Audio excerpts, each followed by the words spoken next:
Hey everyone, Mario again, coming at you with another review. As you can tell from up there, it's another literature review. I apologize right away for the weird camera angle today. It's that, once again, before I put the camera on the tripod, I forgot to put the memory card back in, and I hate it when I do that. And I didn't want to spend the time putting it back on before I started recording, so frick it, I'll just record. You can see the door, you can hear my birds, you can see my posters. Yeah.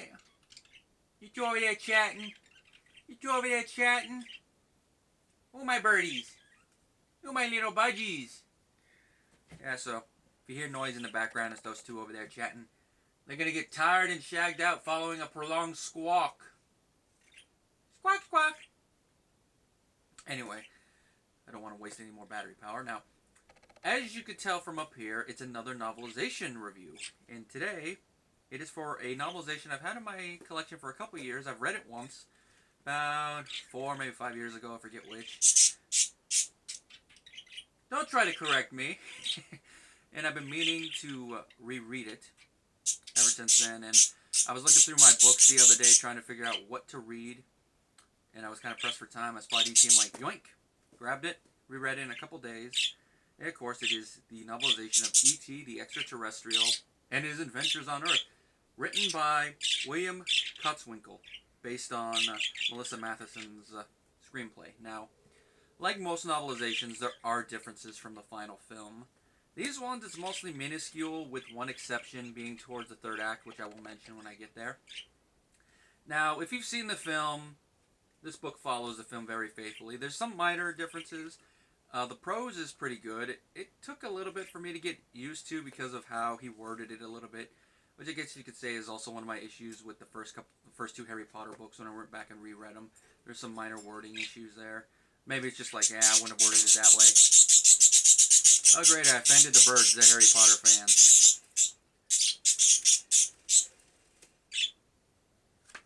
No, yeah, the prose, that's what I was talking about. Prose. Like with the first two Harry Potter books when I went back in. Seriously? When I went back and reread them. A couple minor wording issues, mainly just because I want to word it that way, want to word it that way. Here, at first I got that, but then as it went on, I'm like, okay, we just have a couple minor things there. Now, one thing I will add is that William, there are parts in the book where he is very funny with his prose, mainly because he takes advantage of the novel, like he'll end a paragraph in a sentence in one place and then do like another quick little one talking about another character in another place. In a couple moments, it kind of reminds me of a few of one of my favorite jokes from the Monster Squad. 10,000-year-old dead guys do not get up and walk away by themselves. Cut to a picture of the mummy walking.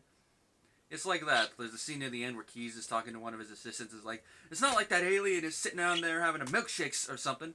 Cuts to a quick little scene with Elliot and E.T. and that's what E.T. is doing, having a milkshake. It's like, if they had filmed this version of the story instead of the one we got, I can imagine, I don't know if Spielberg would have done it, but I can imagine there being a lot of humor like that in the film.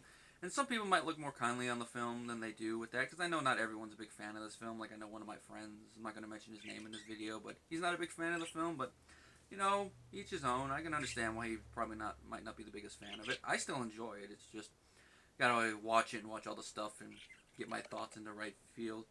Now, I'd say it definitely is a shame that instead of getting Night Sky, we got this in Poltergeist. Now, look, they're both great films. It's just, it'd be nice if we got Night Sky eventually, but still wouldn't be as good as it would have been in the 80s with Rick Baker on effects, but what can you do? I've already talked about that when I did a Martok Cinema on Poltergeist, and I'll probably bring it up again when I do one on E.T., but I said my piece on that. Spielberg, great director, but when it comes to stuff like that behind the scenes, he can be a bit of an ass. Now, speaking of which, one thing I will mention on that is that the character that was the genesis for the character of Elliot in the original Night Sky script was supposed to be an autistic boy. Now, in the film version of E.T., you never really get that vibe. Maybe there's a little bit. I got that a little bit more in the book, that maybe he's autistic, maybe he's in the spectrum somewhere, but they don't feel comfortable enough to mention it. It's just the way that some of the characters, when they're in a monologue, are thinking about Elliot, especially his mother, kind of makes me think that maybe he's somewhere along that spectrum, maybe mid-high functioning. Not enough to where you might notice it, but you might say, he's a little weird. And maybe that's what helps him connect with E.T. first out of everyone, and then him showing that love, you know, to everyone else. Maybe that's just my thoughts as an autistic individual thinking that like, yeah, maybe that's true. Maybe it's just me putting that in there and reading into the words what I want to read into it. But with that knowledge, I can't help but think that. And I actually was thinking that before I finished the book. Like, before the midway point, I'm like, you know what? This reminds me a little bit of Night Sky. But considering that the genesis for the character of E.T. was the one alien that was nice in the Night Sky script that befriended the autistic boy, it's hard not to draw that parallel a little bit. Now, one thing that the novel definitely has an advantage over the movie is that we actually get to see E.T.'s thoughts. I mean, you could do that in a film, but then it'd be an inner monologue where you're actually hearing him, which might not have worked so much. I mean, it works when E.T.'s actually talking aloud, and for the first part of the film, he's not talking at all, so it makes you wonder what he's thinking. And the special effects crew has to sell E.T.'s thoughts through their animatronics. Here, we actually get his thoughts. We get why he leaves the ship to wander about, what he's thinking when he gets left behind, what he's thinking when he's trying to communicate with everyone. And he's thinking like, oh my god, I'm trying to talk to these people that can't even understand what I'm trying to say. You know, that's kind of like that situation when you're in if you're in another country, you're speaking with someone who doesn't speak the language you speak, and you're trying to communicate, sometimes poorly, sometimes decent, thoughts to them. What goes through your head like, oh my god, is it not working? And that's the genesis of what E.T.'s thinking a lot. Now, once he figures out how to speak English, which I like the way that he figures it out in the book better than the film. In the film, it kind of seems a little weird that he gets it all from TV and maybe a little bit from Gertie, which makes sense, but it's like, really, that's all it took? Whereas in the book, he uses a speak and spell. He basically takes apart the speak and spell and focuses on it and basically uploads the information about English that the speak and spell contains into his brain. Now, his language is still a little rudimentary, but he's able to get across what he wants. And also, to that end, we get a little bit more detail into him creating the device that he uses to send his message home. He uses the speak and spell and then reprograms it to speak the galactic language. It uses a UHF transmitter from the mother's TV, uses the umbrella with foil around it, and some walkie-talkie communicators. Goes a little bit into the science of that, which for a novel you would expect. Don't really need it in the film. Would have been nice though. It goes a little bit more into the brotherly relationship when it comes to Dungeons and Dragons, because that's what they play in here. And there's actually a nice little scene where Elliot actually creates a new character based off E.T. It's a little split thing, but first time I read the novel, when I read that, I'm like, okay, that's very cool. Now, before I get a little too far away from E.T., obviously the opening parts of the film, where Elliot gets scared by him, we see that from E.T.'s point of view. And there's actually a little scene where he grabs a weapon in the guard shed, like, I will fight, I will defend my life, Earthling, don't come in here. And of course, there's even scenes where we get some inner monologue from Harvey the dog.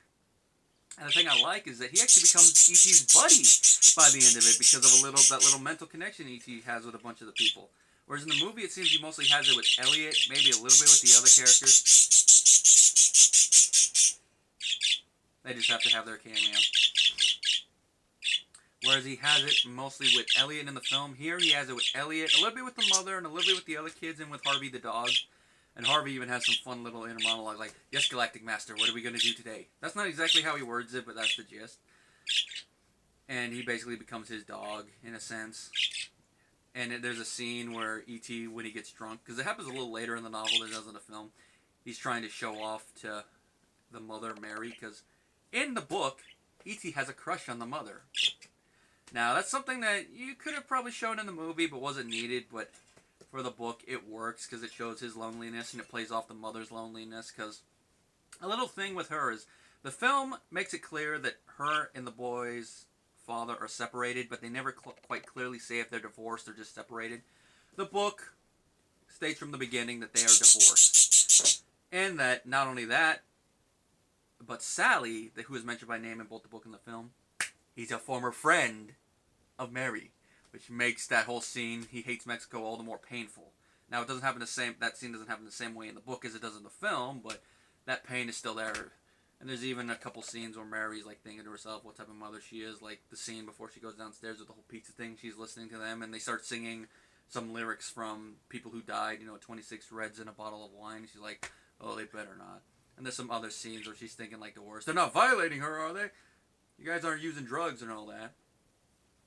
So it kind of balances out, and it kind of adds to the little sadness when she finally does see E.T. at the end and she's revolted. And it basically makes some of E.T.'s fears come to life. And he's like, oh great, I knew I shouldn't have done it. Now with the whole scene being drunk, In the movie, he does it the first day he's fully alone in the house. He goes out into the kitchen with Harvey the dog, gets some food, drops stuff on the ground, and then drinks the beer. And through his connection with Elliot, Elliot starts acting loopy. Now, in the book, this is the second day this happened. The first day was when he was trying to figure out the formula, so he was too busy with math equations to get drunk. Now, Elliot freaked out because of their mental connection. He was like doing a bunch of weird formulas on the chalkboard, and the teacher's looking at him like, Elliot, he thinks he's acting out, which this is one of the things that kind of makes me think the autistic connection with him, because the teacher's acting like, oh, great. And then the second one is when they're doing the dissecting of the frogs thing, which we do get that whole little kiss thing, but that's the thing that initiates Elliot's freak out, not near the end, which just reading it, it's like, then he bent her over and gave her a passionate kiss, and then the teacher's like, what in the world are you doing, Elliot? And it goes from there, the whole thing with the frogs. And he takes him up to the principal's office, and the principal starts droning on and on. What is it? Quaaludes, pot, blah, blah, blah, and goes into a whole cliche-ridden speech. Where at the same time, the mental connection between the two is causing Elliot to start to float, and he's like holding himself down, like, no, no. And the principal thinks that this is part of his acting out, so he just keeps droning on and on. And the switch from the principal's dialogue to Elliot trying to keep down adds a little bit of funny dichotomy, which, if they had filmed this scene, this would have been very funny. Especially when the principal actually sees Elliot fly, he's all like, oh, great. And then when he dismisses Elliot, then the last thing before it cuts to the next scene is he goes into the confiscated drugs folder and takes a handful of Quaaludes. I just thought that was funny. It's like, well, I picked the wrong day to quit doing drugs. Or like, when in Rome. You can put out a bunch of jokes for that, but it's just funny. That's the humor that permeates the book. Of course, like in the film, the government agents led by Keyes eventually do find E.T. in the house. And, they do the whole quarantine thing. Now, the quarantine doesn't last as long in the book as it does in the film. And them escaping with E.T. is a little bit shorter. And, of course, it goes into detail about how E.T. dies and comes back to life. Whereas the film, it's purposely vague, other than E.T. saying, E.T. phone home. Does that mean they're coming? Yes. And that's the gist in the book, too, but we actually get the inner monologue where E.T., he's about to die, he thinks he's dead, all of a sudden he gets healed by something, and it's the captain basically going, E.T., this is your captain speaking, you better not go looking in windows anymore. I won't. We're on our way. And of course, Elliot notices it, because it's when he's actually doing the crying thing, he's like, wait a minute, he notices the glowing heart thing, and then he's like, ooh. So he plots with them to break away, and since Keyes had promised wherever E.T. goes, he'll go, he has to keep that promise. He's like, damn it. And that's when they do the whole thing, when they steal the van and do the whole thing. And the rest of the book is pretty much the same. The only difference is E.T.'s leaving is not as long and drawn out as it is in the film. But that's the difference between the literary medium and film. In film, you can show it. You probably could have ended it as abruptly in the movie, but it wouldn't have been as satisfying. And it wouldn't have tugged at your heart as much. Because in here, the way it's written, it works perfectly for the book, and it tugs at your heart just enough. And of course, E.T. does that thing where he points at Elliot's heart and goes, I'll be right here. And Keyes does show up, but it makes it sound like maybe he doesn't show up in time to see it. But it's up to debate, because in the film, he actually gets a chance to see it, and it's like, well, I guess he gets to realize part of his dream of interacting with extraterrestrial beings and actually seeing the spaceship up close. Whereas in the book, it's like, maybe he missed it, and he's like, damn it, so close again. Because that's the thing, we get more scenes of Keyes where he's actually thinking. This is more towards the end of the book, but it's there. Actually goes into why he's called Keyes, because of his keys. Which the movie makes that clear too, but that's why he's just credited as Keyes. But he's actually called Keyes by his own people because of his keys. And that if he had been wrong on this, basically he would have been out of a job and the funding for his group would have been cut. So that makes me wonder with how this goes, since they know that they had an extraterrestrial being, they're not going to get fired, but is their funding going to be cut, or is it going to be like, okay, you got the same amount of funding?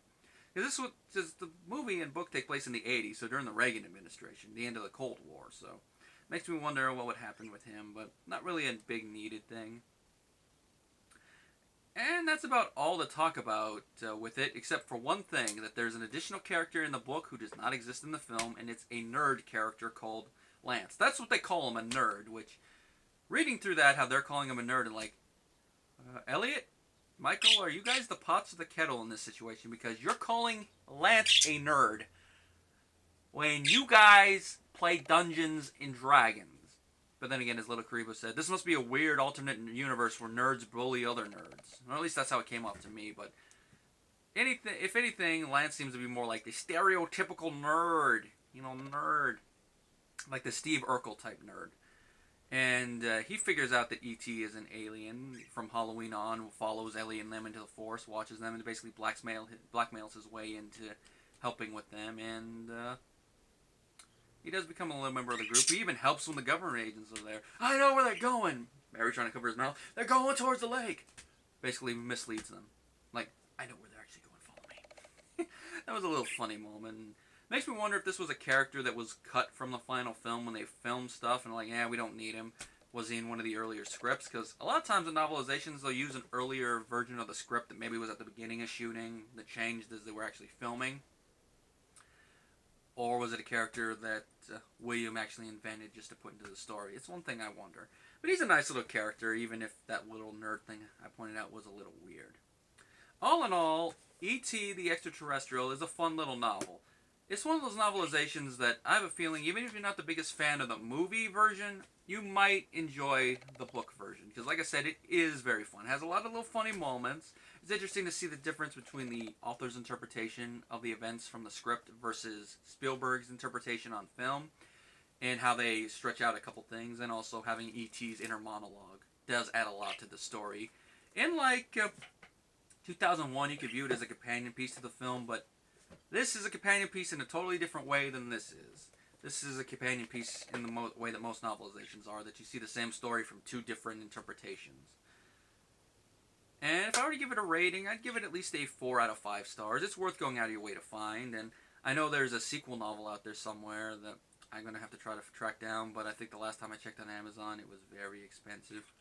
Maybe it's gone down since then, or maybe I could find an audiobook version of it to listen to, but it's one of those ones that the story is a little different and is a little sad, at least from E.T.'s viewpoint.